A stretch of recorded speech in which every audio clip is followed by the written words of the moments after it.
Alrighty, good evening. My name is Shannon. The claim my partner and I are addressing this evening is that the exportation of electronic waste from the United States should be banned.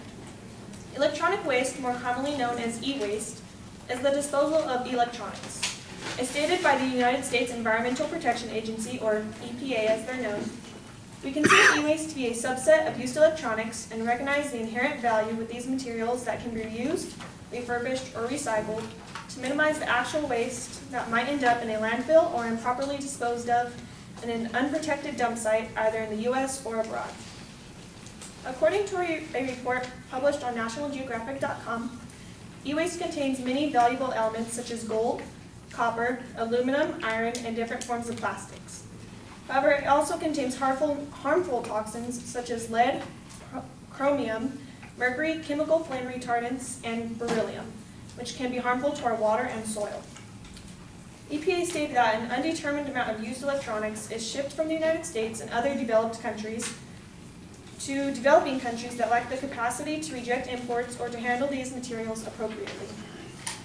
Without proper standards and enforcement, improper practices may result in public health and environmental concerns, even in countries where processing facilities exist.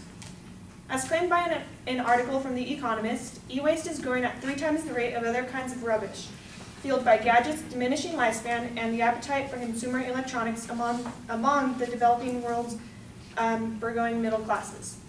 Think about it. How many phones have you owned in the past 5 years? I myself have only owned 2, but for people like my cousin Crystal, who tend to buy a new phone every 6 months, this is an issue. I mean, come on, how many iPhones have come out in the past, 2 years? It's crazy. In the span of 5 years, my cousin had gone through 10 phones. Those phones are more than likely overseas in India or China, contributing to the problem of exported electronics. Not only are we talking just phones, but televisions, computers, and even appliances such as refrigerators and microwaves. Stated in an article published on the online database of The Economist, standard practice is to separate the plastic by boiling circuit boards on stoves and then leach the metals with acid. Workers risk burns, inhaling fumes, and poisoning from lead and other carcinogens.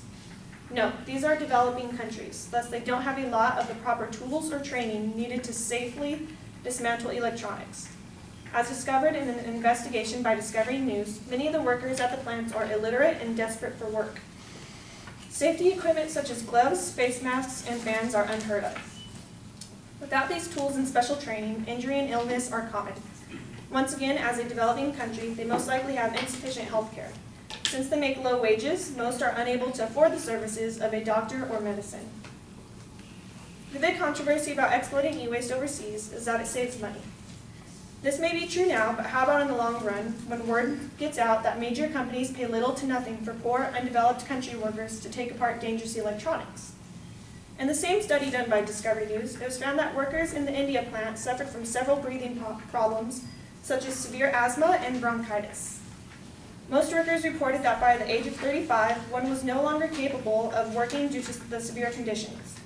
High levels of mercury and lead were found in collected urine samples.